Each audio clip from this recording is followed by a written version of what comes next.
Melanie. Melanie. We are back today. Yes. This is Longo Drive's Tread Talks, and today we are back with someone that we are very familiar with. Familiar, yes. Been here before. Been here before. But very important topic. Yeah. So today, we're definitely going to hit a very interesting topic. Concerning Concerning very. for sure. And it's going to be about tariffs. Slightly concerning. We always talk about behind the scenes. This is the whole notion of our podcast is what happens at the dealership behind the scenes. And some really heavy news dropped last night.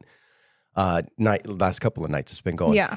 And, we literally I know for me when this happened, I just kind of stared at the wall. I was home and I was like, okay. And then you come to the dealership and all of us kind of like go, okay, like this is odd. Like what is going on? Yeah. What is going on and what does this mean? And what sort of an impact are we going to have from it? It's big. Yeah. So today we have Doug back with us to talk about this really concerning topic.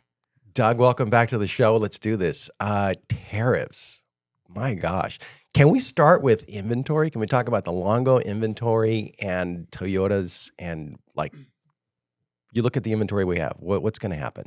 Well, first of all, good to be here. Yeah. Thank you for the opportunity to talk about this important topic. I think this is something that's developing. I think today we're not really going to talk about the political aspects of tariffs or whether they're good or bad or anything like that. I think our job and the thing that we do best is to try to educate our customers on, what this means for them and, what their, situation is in the auto industry relative to this, and maybe take some of the myths and some of the panic out of the situation and really speak to what is actually happening on the ground here and what we expect to happen in the weeks ahead. Okay. In terms of our inventory, we've got a ton of cars. We have more cars arguably than any dealership out there. Our inventory is impacted in what way? Yeah, look, I think we have good selection. We have, probably today 15-day supply of cars, but in longer terms, that's probably, 500 plus new cars, which is great. We haven't had that kind of selection in maybe the last 2 years at least. So I think that's great for consumers. I think the other great news about the inventory that we have today is that none of it is subject to any tariffs. It's already here. We're not going to be out changing pricing on cars or, not changing Monroney labels or things like that. You can trust that the price that you see today, the price maybe you've already been quoted, the price you've been shopping will be the price. There's no change to that. So, you may hear in the media that, 25% immediately, and the reality is, first of all, the tariffs that the president announced on auto imports, yes. So that's anything imported into the United States, is actually going to be effective on April 3rd, okay? Again, that will not affect anything we already have. And I can get into more details on where cars are made and those kinds of things, but I just want everyone to be assured that we have great selection. The selection we have is not impacted by tariffs. So I should cancel the order on Sharpies, and we're not going to go. You're good. Okay, we're good. Okay. We're good. So we'll cancel the order on Sharpies. No We're Sharpies. not going to be redoing the inventory and You just rating had like a big fat order on it. Yeah. Huh? Well, we like Sharpies too. Yeah. Well, that's good. I mean, there's a lot of news outlets and also other media platforms that are talking about it right now. And people are really concerned. And once they hear that word, they don't know what to do. And and you can't blame them. It's not talked about enough. And people are also thinking that it's starting to become just like COVID, where the auto industry is starting to hike up all the prices just because, right? There's a lot of noise out there. Yeah. Like I said, I talk to just customers, neighbors, friends, and they all think cars just got 25% more expensive, right? So we know that's not the case. Our job is to give you the facts and make sure you understand from where we sit what's really happening on the ground. The headlines aren't going to tell you that. The headlines are going to say, the president slapped 25% tariffs on everything. But that's, what does that look like? So, for us, as I said, everything that's on the ground today, which is a pretty good selection of cars, not impacted. I would say that cars that are going to be built in the next few weeks and come over the border, we as a dealership and the partners that we have at Toyota and Lexus are not going to overreact to tariffs, right? We know that there's the initial tariff announcement. We know that they will absolutely be in effect on April 3rd. So it is true. For sure. For sure, there are tariffs. Now, tariffs and pricing are two different things. Okay. Right? So the manufacturer gets hit with a tariff when the car comes over the border, right, into the country. Yeah. Whether it's on a ship, on a train, or on a truck, whatever it might be, right? Then the manufacturer has to make a decision on how they're going to handle that relative to the price of cars. Some manufacturers, I don't want to speculate, they may just pass it on. They may just pass on right the away. whole thing. Sure. I don't want to write this in stone, but I don't think that at least initially, Toyota or Lexus will immediately pass it on to the customer. I don't believe that will happen. That's really cool to hear. And the reason I don't think that will happen is because we've been through many situations, call them crises, et cetera, in the last 15 to 20 years. Yep. And one thing that I think we're good at as a company, and one thing they're good to our business partner at Toyota and Lexus are good at as a company, is thinking long-term, not immediately reacting to any given situation.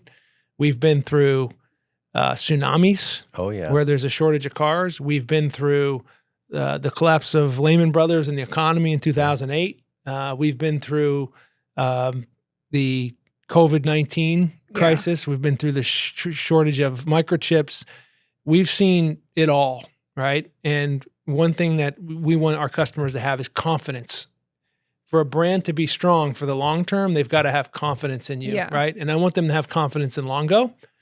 When there was a chip shortage and we had a one-day supply of cars the last couple years ago, many retailers were quick to react and say, okay, I only have this many cars. I'm going to charge as much as I can for them.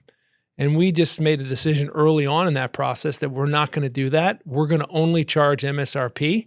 We're not going to exceed that. And that is, by the way, a philosophy that we still hold today. Yeah, for sure. We're not charging over MSRP. That was a long-term view. We could have easily done that, right? But we wanted to think for the long term. We wanted to build trust. We wanted to build repeat and referral guests.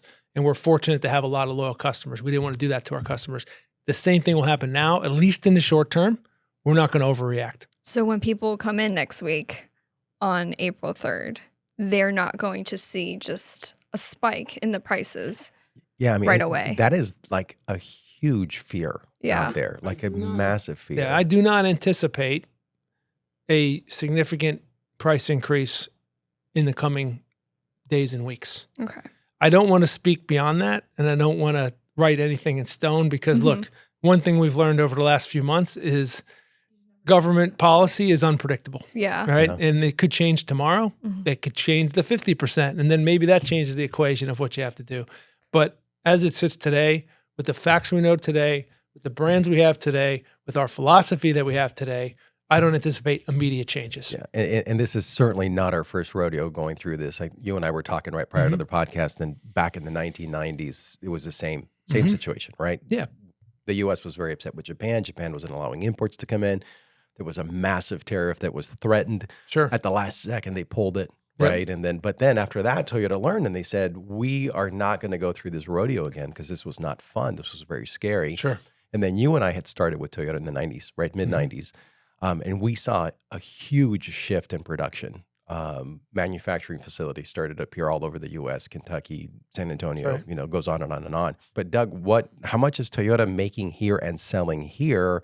Because obviously it's not an across-the-board impact, correct?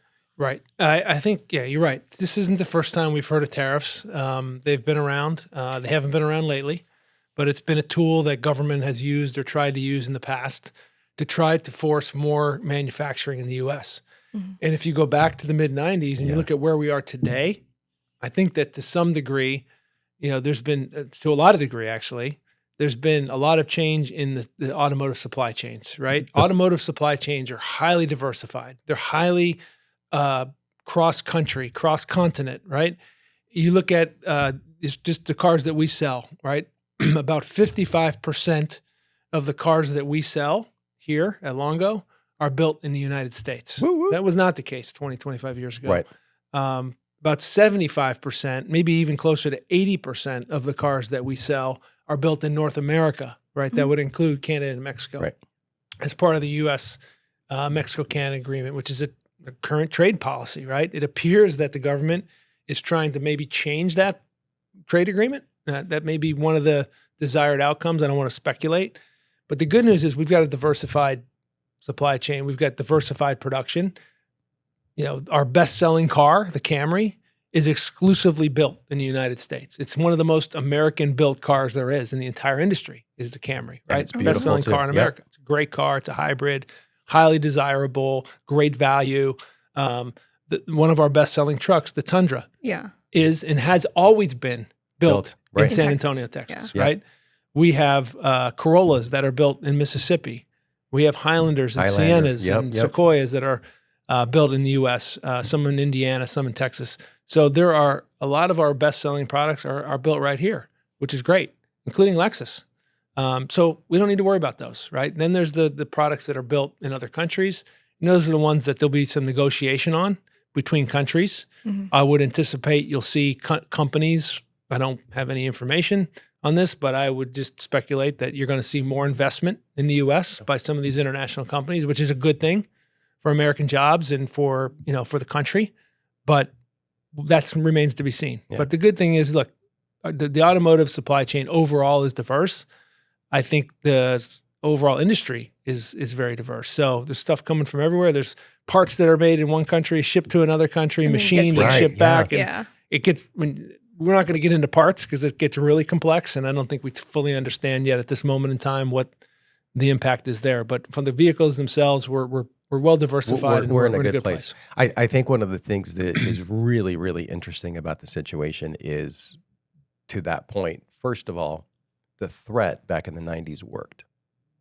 That's kind of scary, right? Because we ended up doing as much as we're producing and building and manufacturing in the U.S.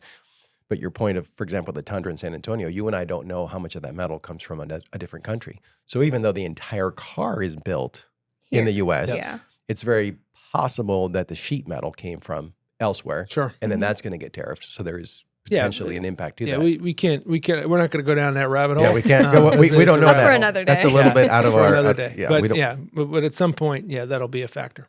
Is there any portion of the current market, and it's very uncertain what's going to happen with, like you said, the tariff, the pricing, the cars. Where is the benefit to the end consumer? Because my feeling, as somebody who's been in automotive for forever, is my feelings are kind of hurt. I'm not going to lie. It's like we're Longo, right? Yeah. We're part of the city of El Monte. I get to do a lot of community events. We are, I believe, the largest employer in El Monte. We're the biggest taxpayer in El Monte. For sure. And we have a product that's built in the U.S. and in Japan and Canada and Mexico that we produce and sell and distribute. We try to be the best store in the planet. And yet we are getting punished. There's no other way to say it. Like, there's a punishment that's happening here because this is going to affect us. Anyway, look at it. What are your thoughts on the overall picture of El Monte Longo versus this? Well, look, as I said, we're not going to overreact to it. Yeah. We're not going to be punished by it right now. We're gonna hold the line the best we can. We're gonna see where it goes. We're not gonna make any major changes to our philosophy. So I think that's where we're going, right? As far as the overall investment in America, I think car dealers they produce the most tax revenue of any business for their local municipalities, for the local states, for really the whole country. I mean, the numbers are mind-blowing.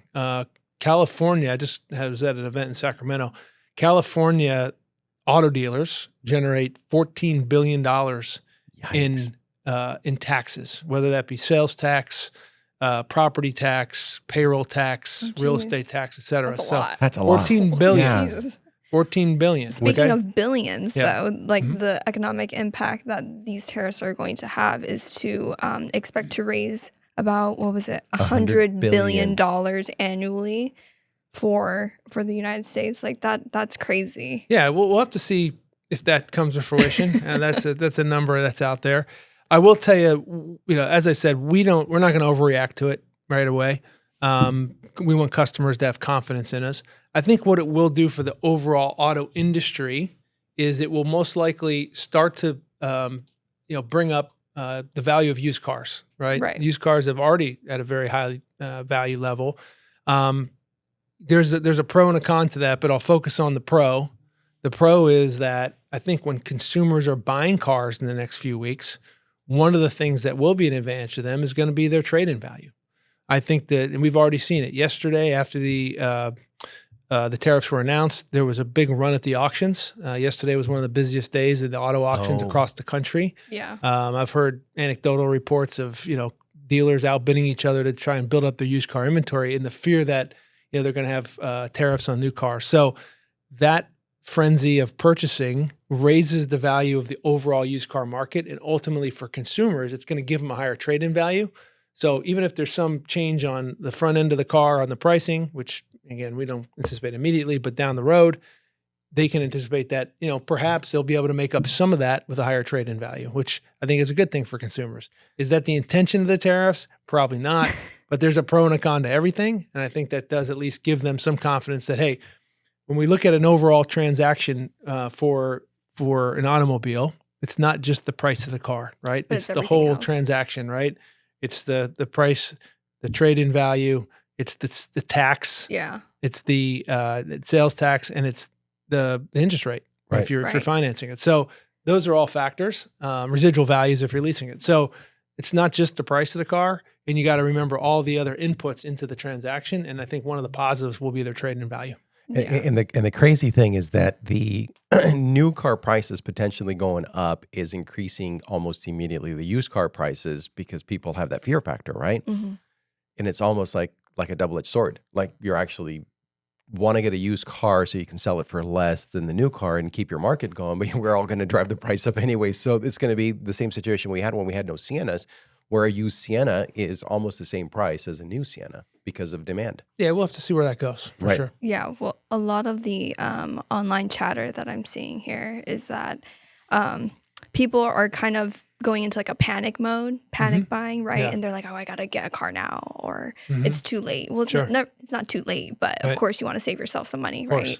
And another thing beside the tariffs is the sales tax going up here, Mhm. Yep. right? Yeah. I don't know what to say, but we voted on this, and it sucks that this is definitely a thing that we're seeing now, and everyone's like, "What happened?" Well, we did that, Right. and it sucks that everything is going up no matter where you are. Yeah. And I personally hate it. I mean, Yeah. if you're gonna buy I something, didn't vote for that. I mean, if you're gonna buy something, why are you asking them to take more money from you? Yeah. Yeah, look, a couple I- things. There's a couple pieces there that I think are important, right? You have sales tax, right, which is a factor in any purchase, and in an automobile, it is a huge factor. In fact, Significant the sales hit. tax on the car is more than the profit on the car by far. Always. Right? Yeah. So keep that in mind. The taxes is a whole nother subject that we could dive into, but you're right. Again, we don't. You use the term panic buying. I don't ever encourage panic buying. don't. Right? Yeah, no. I do understand that people want to save some money before the tax increase or what they perceive might be a price increase relative to tariffs. Obviously, we're telling people don't panic, don't overreact. But there are sales tax increases that are going into effect in most municipalities across California, anywhere from a quarter point up to a point of sales tax. That is going to take the sales tax rate in certain municipalities up into the high 10% range, even over 11% in a couple different cities. City So of Yeah. Lancaster. that's, Well, Yeah, that's what I it's- wanted to bring up. I yeah. wanted to name off a few Yeah. cities that are. Yeah. I saw this and I thought it was so ridiculous. Yeah. So we're here in El Monte. So we're currently at 10%, Yeah. and it's going to go up 0.5%. So it's Right. going to be 10.5. right. Our neighboring city, like Baldwin Park, is at 10.2. It's going up to be 10.5%, which is okay, fine, the Right. small jump, right? Sure. But what really got me was some of these cities, like let's say City of Lancaster, Yikes. they went from 10.25% to 11.25%. I cannot imagine Yeah. paying Well, and when you're- 11% on everything. If you were buying a high-ticket Yeah. car, a Yeah. $70,000, $80,000 car, it doesn't matter what brand, that is a massive hit. Yeah. Look, I agree. I'm not in favor of higher taxes. I believe that there's plenty of revenue available for governments to use to spend the money that's needed to support the citizens. County of Los Angeles has a $45 billion budget, right? Jeez. Do they need more money? I don't know. Perhaps not. maybe not. Certainly, I think it speaks to the importance when you have a budget that is that large. It requires some oversight and some management to make it as efficient as possible. Yep. So I would just say, I don't know anything about that business. It's not my business, but it kind of is because we're a big sales tax contributor. Let's find ways to make ourselves more efficient. That's what we do as a good business. We're always finding ways to, be more efficient at what we do, lower our costs so that we can continue to provide great services and great pricing to our customers. Hopefully governments will do the same. California has a $300 billion budget for the state, right? That's on top of the county level. So Yikes. these numbers are extraordinary. They're bigger than the GDP for a lot of countries. Yeah. Right? They're bigger than the budgets for many, many countries. So, it's important that we think as citizens about how to, encourage our government leaders to spend more wisely, more efficiently, and, make sure, we're doing the best we can in that regard. The other thing I'll say is, again, back to the don't panic.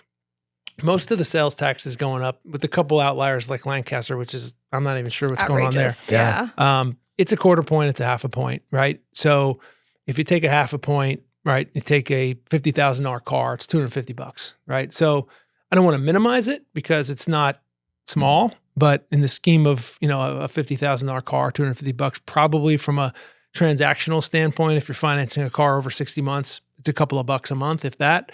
No reason to panic buy by any means, but it is a factor. I get people, they want to save money. They don't want to contribute any more in taxes. Best thing they can do is next time there's a tax increase on the ballot or they're trying to vote no on the tax increase.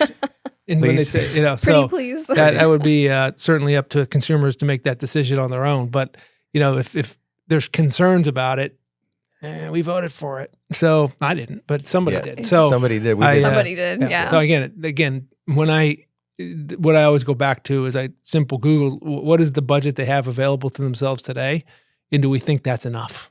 Do we really need another tax increase? Because by the way, it affects, people's willingness to buy goods and service, things that are taxed. Yeah. So not just cars. Cars just happens to be the biggest ticket item, but it affects everything we buy. Yeah. Most things. A dozen eggs at $10, $12, whatever it is. Plus now the tax it's a different increases issue. up. But It's I huge. saw a dozen eggs was like $15. I was like, that's insane. Yeah. Insane. So again, behind the scenes, the dealership world, our world, what's going on, and it feels like, and I don't like this expression, but they say the perfect storm, right?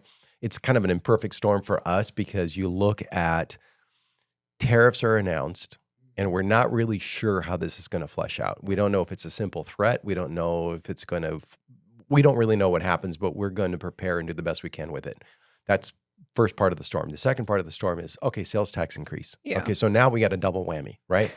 The third whammy is you just went to Sacramento and came back, and part of that is the EV mandates, right? Mm-hmm. So when I look at this, and again, for those folks out there that aren't working in automotive like we are, I look at the fact that we have a BZ4X, which is an electric vehicle that is already, the electric market as a whole is really getting impacted in very different ways. Depreciation, the mandates, charging stations, the infrastructure, it goes on and on and on.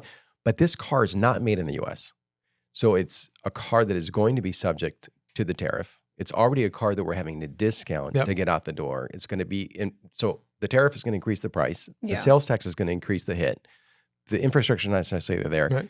And then it's like the perfect storm. And you were just there in Sacramento, like with 200 dealers at some convention center. Like, tell us about that. Like, what happens there? Because, tell us the story. I'm a ghost. I'm a ghost in headlights right now. Okay. Going, what? Well, I'll get into that in a second, but I do want to go back to one thing because I think it's super important right now as we look at overall affordability of automobiles. Right, it's important. We want customers to have good quality, affordable transportation, right? A bang for your buck. Yeah, and that's what we're about. That's the brand we are, Yeah. right? That's the OEM brand we have is all about value, right? So, yes, there's tariffs. We know we're not going to overreact to pricing. We don't have any immediate price increases. Don't panic buy. So don't panic buy. Yeah. We have sales tax that's going up. Yes, it's going up. Don't overreact to it. But also talk to us, talk to your sales consultant about alternative ways to get into a car, right? I'm a huge fan of leasing, right? So we probably don't talk about that enough. About 30% of the cars we sell are leased, but that's another way to get more affordable payments. pay less interest, pay less tax, by the way. You only Bingo. pay tax on Yeah. the portion of the car that you're actually leasing, not on the portion It's not just on the car. payment. You That only is pay tax one- on the payment. That is one, on the payment. So there's no, in California, one of the benefits is you only pay tax on the payment. You go to other states like Texas, and It's you the whole pay thing. tax on the whole car. So there's some real advantage to leasing here, and don't discount it. Like, oh, I drive too many miles, and there's lots of ways you can talk yourself out of it. I want to own something. I get all that, right? Personally, I lease every car. I never buy a car. And take a look at your options there, right? And there's options to buy higher miles up front that actually saves you. You're still saving money in the long run. So I just put that out there to encourage everybody because, we're in this affordable. We're talking about eggs, right? Whoever talked about a carton of eggs? We're never talking about a carton of eggs, right? Yeah. Now we're talking about eggs. I mean, that's how serious of an affordability That's situation where we're That is in where we're as at. consumers. So look at ways to finance a car more intelligently. You can look at other banks, look at other options. There's lots of ways to go. There's something called a one-pay lease that's out there. Oh, yeah. We got cash, I we could could do spend it. another 30 minutes talking about that. Send them my way. I Go can ahead. talk to people But about this all day long. We'll get into that. But ultimately, what your question was about advocacy. And advocacy is something that we do as an industry. We've got to go advocate on behalf of our customers with the policies that are out there. The government is making on behalf of our industry. How does that impact our customers downstream? We did a whole podcast a few weeks ago about the EV mandate and what that impact is on our consumers and what our customers are telling us in terms of the cars they want to buy. Yeah. We went to DC. We talked to them. This week we had another extension of that. We went to Sacramento to speak to our state government leaders, and I personally got to speak to several assembly members and state senators about the issues that are impacting our industry. Again, not because of our business, but on behalf of our customers, right? Right. So we did. We talked about the BEV mandate. We explained that California is an outlier with, really requiring that by this fall, they want 35% of the cars sold are EVs. Well, guess what? If you take Tesla out of the picture, we're in the states at about 11%. And that's all the manufacturers minus all the Tesla. manufacturers minus Tesla. Okay. So it took, I'll call it 120 years of building cars to get to 11% Electric. EV, not including Tesla. And if you include Tesla, just include it. It's 23%, okay? It took 100 years to get to 23%, but somehow in 6 months, we're going to get another 13% or another 20%. So that's not going to happen, right? So there's not enough consumer demand. There's not enough production. There's not enough EV charging stations. So what does that do? It's going to take the more affordable cars away from consumers, cars they want, like hybrids, plug-in hybrids, trucks. And the manufacturers are going to stop building them for California, and they're going to have to build EVs. Right. And that's going to make cars even less affordable, right? It's going to cause people not to be able to get what they want. So we have been talking about this for months, but we went and conveyed that message to our state legislators. What we asked for was a pause in the legislation. We're not saying, hey, we hate EVs. We don't. I drive an EV. We've talked about that. Yeah. It's just not EVs time. are good for some people. It's just not good for 30. There's not 35%, let alone the following year, which is 43%, and going all the way up to 100%. We can't get there. Yeah. We're not getting there, right? What we need to do is work together on continuing strategy of how to reduce emissions, but make sure there's affordable transportation and balance that all out. We need to keep that dialogue going, right? Because, look, I have tremendous respect for our legislators. They're just not in the businesses every day. And we're here. Our job is to advocate for our customers and give them feedback. So we talked about that. We talked about some other issues facing our industry. I won't get too into details on those now. But what we're trying to do is make sure that we have a affordable transportation, cars that people want to buy, and regulation that doesn't get so out of hand that it slows down our processes, right? So that's really the top line of it. But we had an opportunity, along with 200 other retailers across California, to go up and speak to our legislative leaders and convey our customer feedback. Was there an imperative aha moment that the audience, which would have been you guys talking to the legislators, where you guys went, they got it? They get it. I do think they get it. The question is what will they do, or what can they do about it? And hopefully they'll take action. But I think there's not a legislator we spoke to that didn't understand the concerns and didn't understand Right. Okay. what consumers were telling us. I think now it's a matter of taking action and doing something about it. I will tell you another thing. They commissioned a poll of California consumers, California Consumer Research. I don't think it's been published publicly, but it will be in the next few days, and asked them about the EV mandate. And they used the same polling company that the governor uses for his own polling. And that poll basically said that customers in California were against an EV mandate by a rate of 2 to 1. Wow. So okay. that information is being delivered to the governor's office, Mm-hmm. and hopefully that will spur some additional dialogue around that topic. And maybe a little preemptive in asking the question, but was there a next steps that they communicated to the audience? Did they say, okay, in the next month to 2 months, we're going to decide whether to postpone, pause? Was there any sort of a call to action? To use a simple term, I'd say it's complicated. And it's We not all that know what that means. It's not it's not that simple.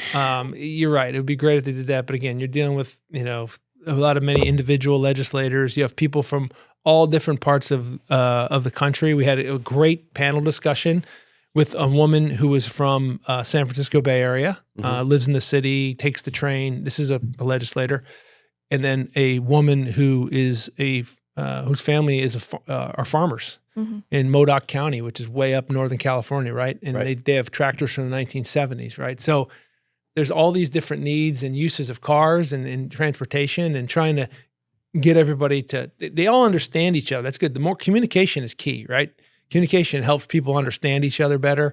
And then hopefully, I'm hopeful that there'll be some kind of compromise. Something will be reached in the future, in near future. Wow, what a time to We'll be see. had at that meeting. Yeah. No doubt. I was hopeful. I was hopeful that they said, we're going to vote on this in 45 days. You got it. Yeah, but It's not that easy. now it's complicated, as Melanie said. So wrapping things up, big news got dropped the last couple of days, Yeah. right? 25% tariff. That's a really, really big deal where it's very uncertain. We're not really clear how it's going to flesh out or play out. The message from Doug, inventory is not going to change. Pricing is not going to change. Don't panic in the buy. foreseeable future. Just chill, relax, don't panic buy. Ask questions, come in and see us. Leasing is a huge option, like you said, to avoid the taxes. Sales tax is going up. There's nothing we can do about that. I think we've already probably programmed the computer systems to accept that tax feed and get the right tax rate by county. So we can't do anything about that. And then on the EV market, keep your ear to the ground because there's a lot changing. There's a lot that's happening. Yeah, Yeah. and there's more to come. And there's more to come. Yeah. Words of wisdom right there. Doug, thank you again for being here. Super Yeah. appreciate you. It's been a journey, and we're going to keep doing it. But behind the scenes, we are staring at the walls, trying to figure out how to do it right. And we're going to do the best we can to get ourselves through this. Yeah, no, for sure. Thanks for the opportunity. I mean, I would just leave with, hey, we want to be your trusted source, trusted advisor. We've been here for 6 decades. We've been through every conceivable situation Yeah. that are, macro issues beyond our control. And we're here to help our consumers through this time. And we're not going to, as a company, overreact. And we're going to do our best to support them regardless of where the chips fall. Thank you. Absolutely. Until next time. Until next time. Thanks, everybody.